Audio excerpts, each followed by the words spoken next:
This is Career Composer. I'm Erin, and I'm helping you, professionals under 30, navigate your careers with a music-themed twist. I'm giving you the job search and career advice you need to get that job, but we'll also talk about music, how to balance our personal and professional lives, and figure out what we're meant to do. Ready? Let's go. Hi, everyone. Welcome back to Career Composer for our very first episode of 2026. My name is Erin. I am a full-time career coach, and I am so excited for this episode because we are talking about how to set career goals for the year. My hope is that we all find this new reinvigorated spark and sense of purpose to keep us motivated and keep us going so we achieve our career goals this year in 2026. Today, we're setting career goals in two parts. The first part is kind of like creating your career and life vision board for the year to get ourselves in the right mindset and create the right goals for us. And then in part two, we're actually going to be mapping out these goals together. If you like this episode, please leave a 5-star review wherever you get your podcasts and follow us on social media or subscribe so you're the first to know about future episodes. Ready? Let's go. So one of the reasons why I wanted to do this episode at the start of 2026 is because I feel really lucky to have had some things happen to me at the end of 2025 related to my career that have really helped me get my career spark back, if you will. And I've been thinking a lot about how when we were younger in elementary school, middle school, even high school, it felt so easy to kind of try on these new versions of ourselves. So each start of the year, or specifically each start of the school year, it felt like you could really be a new person. So I know I went through phases being the sporty girl, being the piano nerd, which is the one that stuck in high school. But I feel like as we get older, the great thing is that we get closer and closer to being the true versions of ourselves. We become more consistent, and each year feels more similar to the one before, because we finally really know who we are. I feel like that's great in some ways, that we can feel more confident and make consistent choices that are really great for us. But on the other hand, it's really easy for things to feel like they're kind of blending together. Life's responsibilities get in the way and distract us for completing our goals, like our jobs, which take up so much of our day, paying our bills, making dinner, things as simple as completing these little responsibilities and tasks that take up so much time. And then we have less and less time to come back to ourselves and think about what our goals really are for this year and try and make this year different so we can be even better versions of ourselves. So this year, I really want to do something differently, and I hope that you do this too. I really want this year to feel like a fresh start, and you don't have to completely change everything about yourself. This is not about going back to that elementary school you who wanted to be a completely different person at each start of the new school year. But we want to keep the months and years from bleeding together, because otherwise life just goes by in the blink of an eye. This is a career advice podcast, so naturally we're going to talk about career goals today, but career is so connected to our larger goals for our lives. So I want you to imagine that you're creating a conceptual vision board in your mind. And if creating an actual physical vision board is your thing, go for it. This is a perfect time to do that. Open up Pinterest, absolutely follow along. But I have two questions for you as you're coming back to yourself and thinking about your big picture goals for 2026. The first question is, when you think of the grand scheme of your life from start to finish, what do you want to do with it? What do you feel like your purpose is in life? And if you're thinking, Erin, what the heck? I'm in my 20s. I'm focused on 2026. What's with all this big picture crap you're talking about? I totally get it, but it's so important to remind yourself what makes you feel happy and fulfilled in life. For me, I've always wanted to leave a legacy. That's a really big thing for me. I want my life to have meaning, and specifically, I want to help a lot of people. And that's why I really gravitate towards podcasting, because while I'm a full-time career coach, I'm helping students at the university that I work for in 1-hour coaching sessions. And I can only have so many 1-hour coaching sessions in my day. I want you to think about what makes you happy and what do you feel like gives you purpose and fulfillment in your life. So I have one of my childhood best friends. She has a tattoo on her ankle that says best day ever. One of her goals is just to have the most number of days in life that feel like the best day ever. She grew up with that phrase and saying that and like really putting that out into the world. So it's a great day. Whatever it is for you, put a pin in that. To be successful, this big picture goal of ours for our lives needs to guide our actions. Otherwise, we don't really have real motivation, and we might not even set the right goals to begin with. This is why physical vision boards are so great, is because they keep these big picture goals at the center of our lives. They're a physical representation of our goals, and they remind us to work towards those goals every day. The second question I have for you is I want you to think about, what does this stage or era of your life in your 20s, if you're listening to this podcast, what does this era of your life mean to you? And specifically, what do you want this year and the specific stage of your life to be all about? I think this is a really great time to think about whether you have a theme or a word that's going to guide you this year. I know that's something that a lot of online content creators talk about, is what is your word for the year? For me, now that I have my renewed spark back in my career, I have 2 words: beast mode, because I am going to be grinding all year long.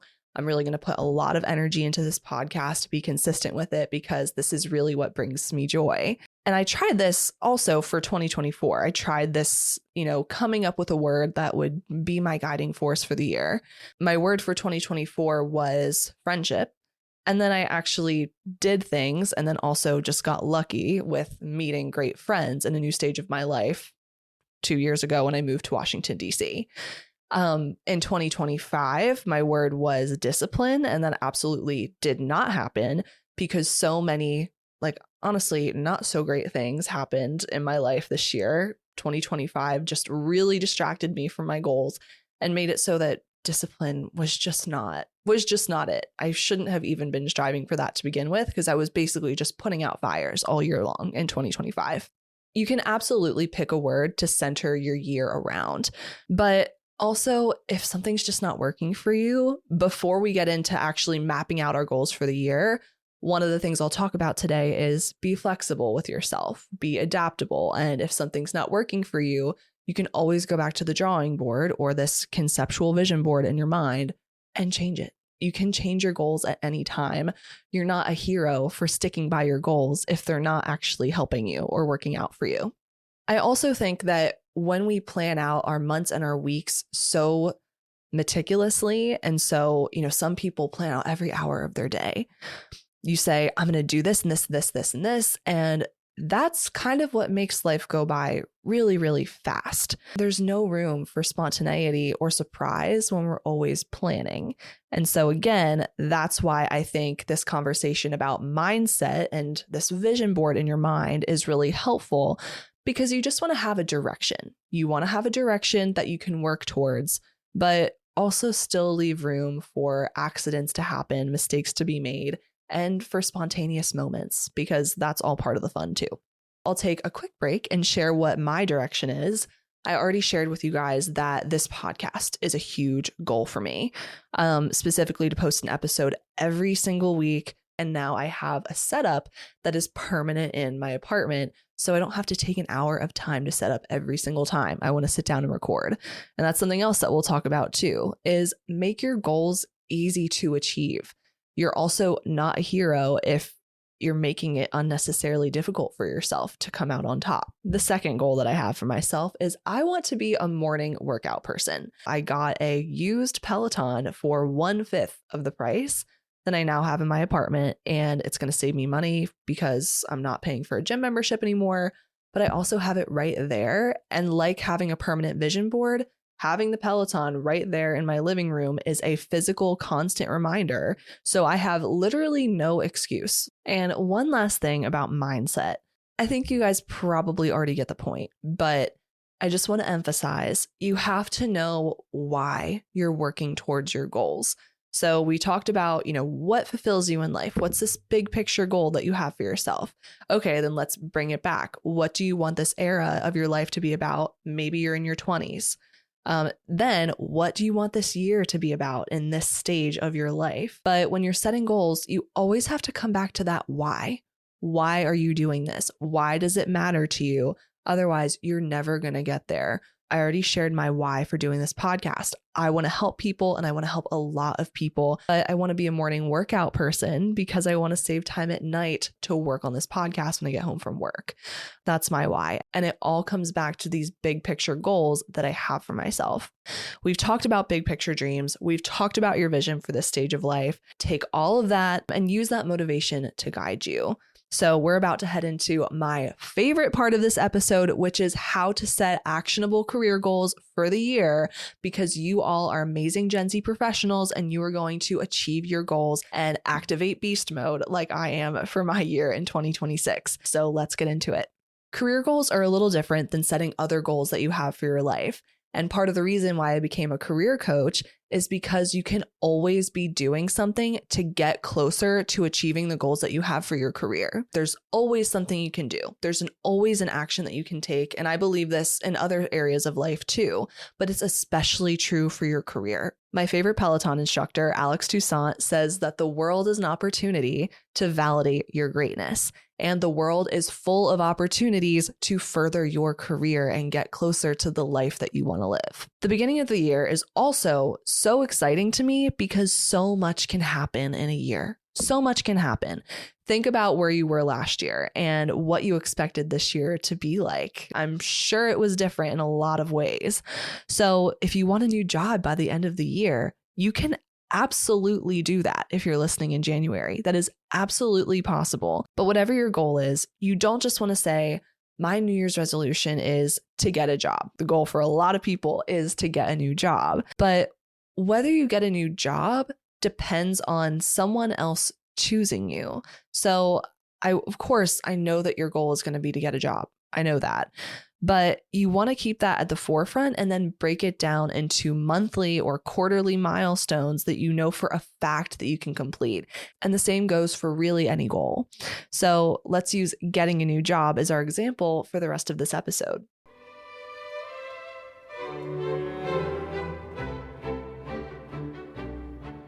If you're a Gen Z professional looking for answers to your career questions, this is for you. I'm launching a new series on Career Composer called Ask Erin, where you can call in and get free personalized career advice in exchange for sharing your story on the podcast. No question is too big or too small and can help someone else who's probably wondering the same exact thing. And you can stay anonymous. Email careercomposerpodcast@gmail.com to get started. Just use the words Ask Erin in the subject line. If you have a question but don't want to come on the podcast, you can still email me at careercomposerpodcast@gmail.com, and I might just answer your question in a future episode. Let's get back into it.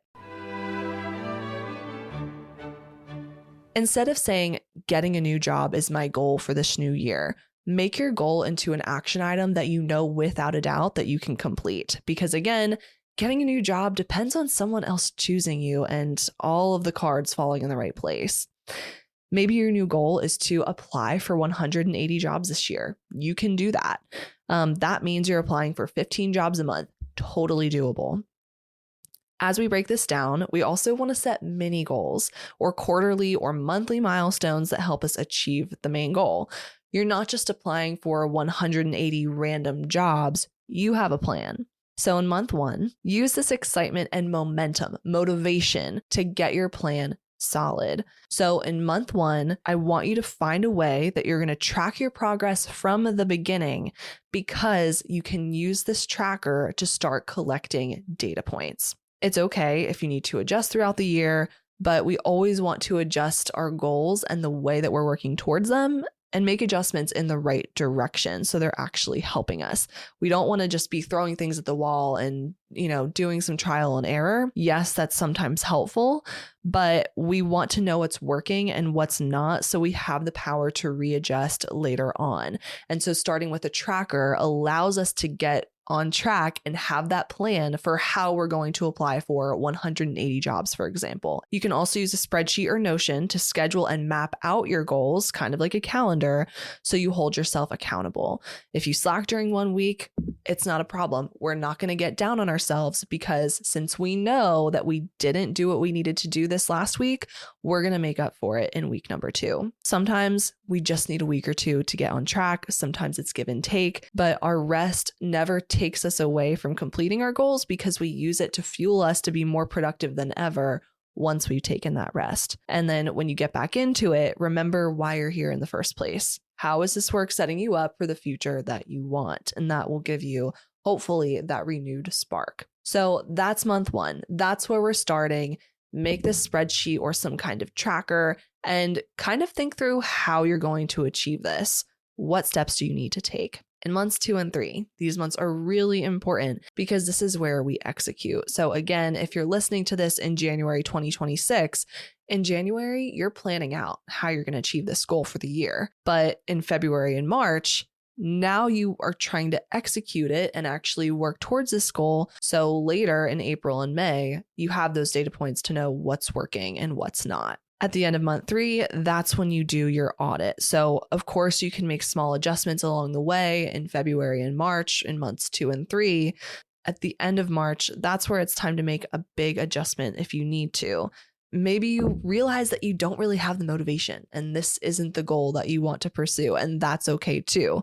The big adjustment is then changing your goal. I think month 3 is also the time, and this personally happened to me last year in 2025, when people start to get a little burnt out because you're executing, you have that motivation, but when you're starting to work towards a goal for the first time, that's often when the most challenges arise, when you're still finding your groove and figuring it out. What I also want you to do during this time is to think about what you need to put in place to make working towards this goal sustainable for you, because we're doing this throughout the year. These are our goals for the year. Do you need more time with friends to boost your mood? A healthier routine to keep you physically energized? This is also a time where you realize you might actually be in your element. Like, you could get lucky and realize that this plan is really, really working for you. And if that's the case, that's amazing. So keep going with it, but this is also a good time to shake things up a little bit and then maybe add another layer to take your productivity to the next level. If you're job searching, that could mean adding 5 networking calls per month to make connections and learn more about what you're a fit for and how to break into this new industry or to a company that you're targeting. It could mean contacting staffing agencies to get your information into their systems, posting on LinkedIn that you're open to work, or privately letting trusted people know that you're open to work so they can support you. Adding new job boards to your rotation, targeting a new geographic location to search for roles in and see if there are more prospects somewhere else. To recap, doing this audit of your goal at the end of month 3 is all about evaluating your data points.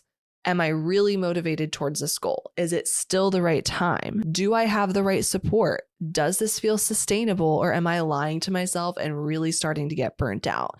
And if it's going well, then what can I do to take my productivity to the next level? And you can totally come back to this episode 3 months from now to ask yourselves those questions again and do this audit. Okay.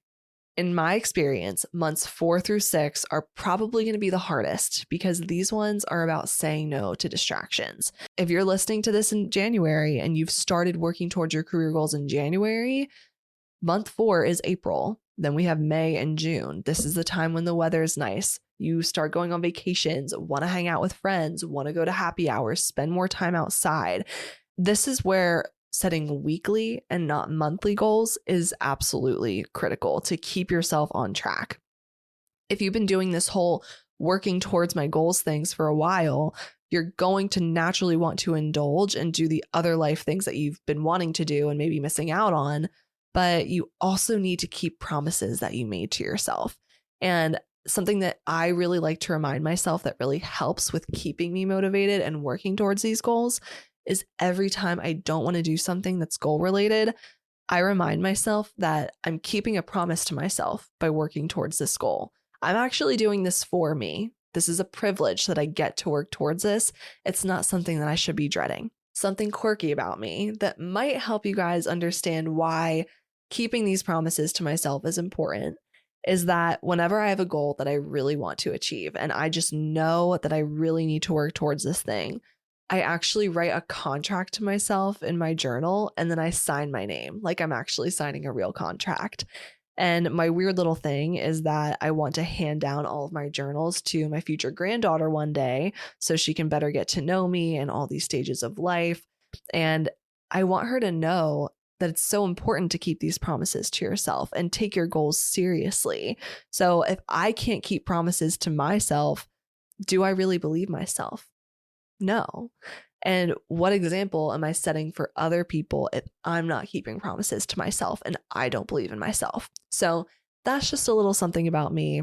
Maybe you're the same way. I don't know. I haven't heard of anybody else doing this thing because I think I'm a little weird for it. But anyway, this isn't me telling you not to hang out with friends or take breaks. I am someone who is fueled by social interaction. I am totally an extrovert.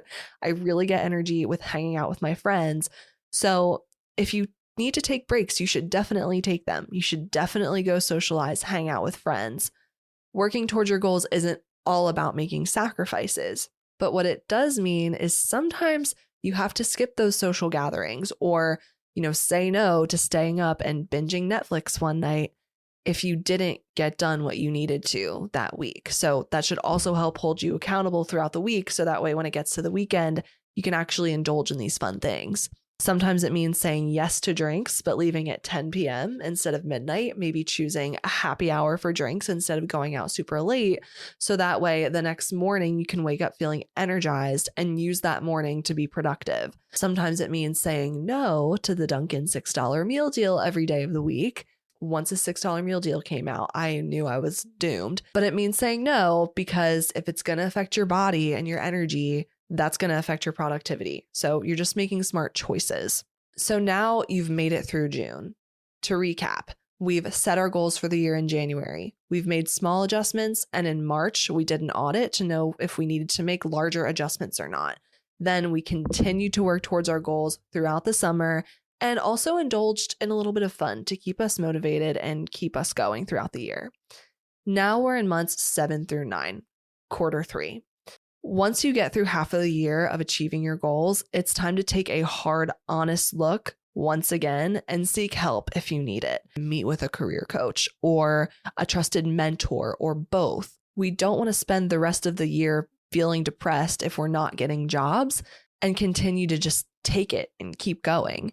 And also, one person can only make so much progress on their own, especially if they're consistently seeing negative results or not the results that they wanted. So if you're not seeing results at this point in the year, I do want you to seek help.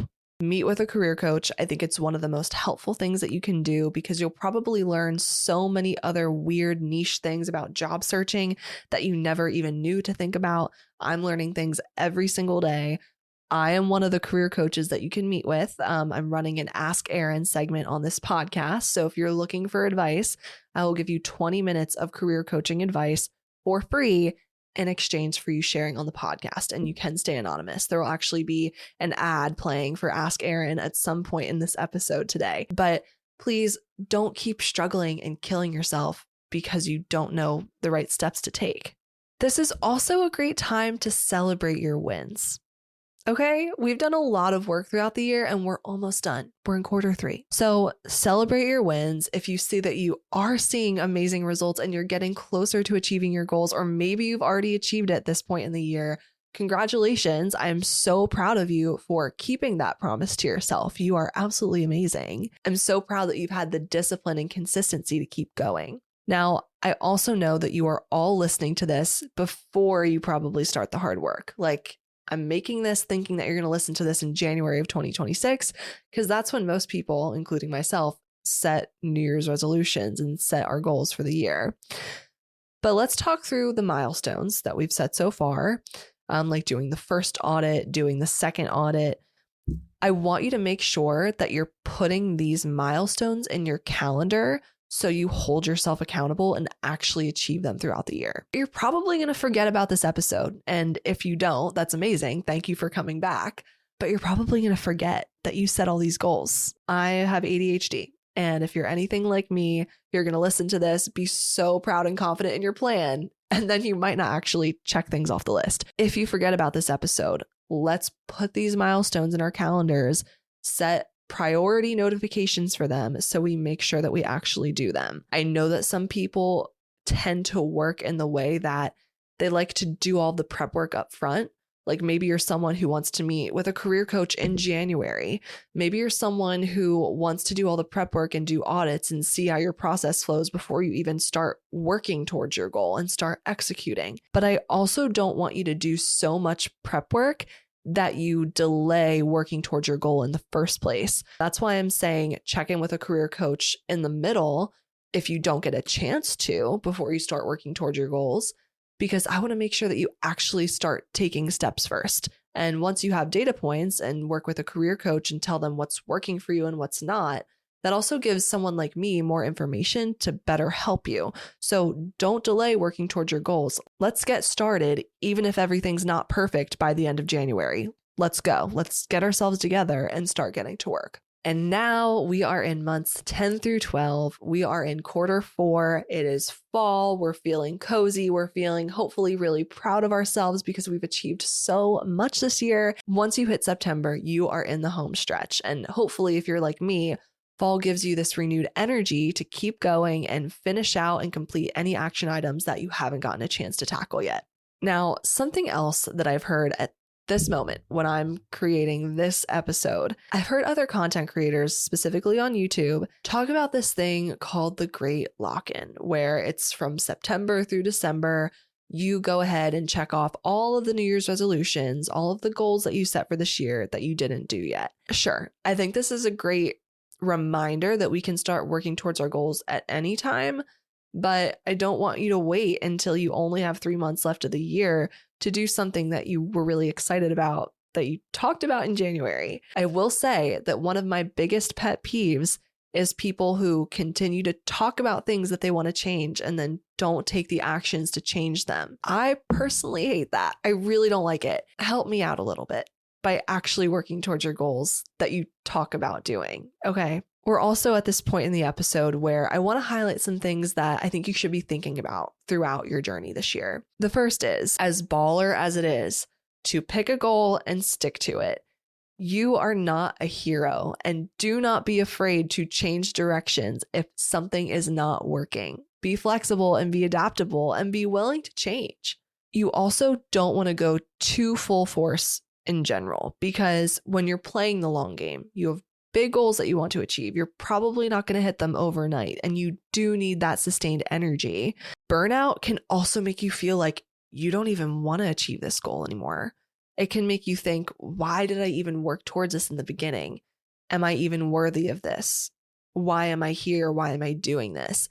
And I really want you to try and avoid getting to that point where you don't know why you're doing something anymore. I will also say an example of this is when I was in high school. I was, again, known as this nerdy piano girl because I played piano for all the different groups: jazz band, orchestra, musical theater groups, choir. All I did was play piano all the time. I practiced for 2 hours every single day when I got home from school. And what that led to was me having 2 injuries, one in both of my hands, that made it really painful to play.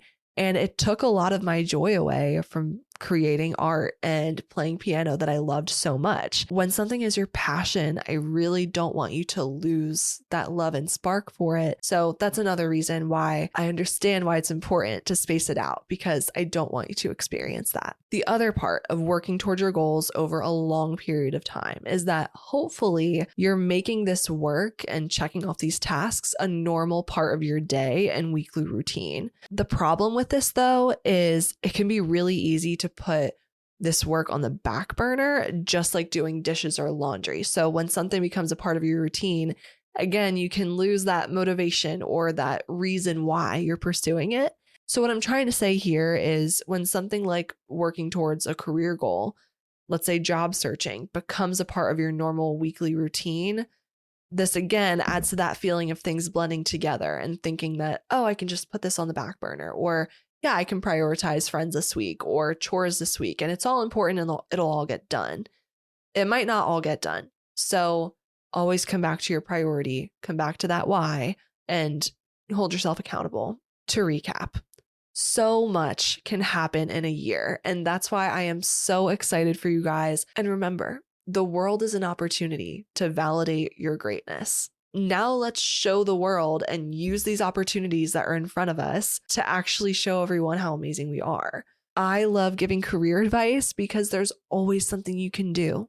always one thing that you can do to get closer to achieving your career goals. And I really believe that you're going to do that this year. Thank you so much for listening. Again, I hope this episode was helpful. Please feel free to reach out to me anytime, whether that's on Instagram or via email. Everything you need to know is in the show notes below.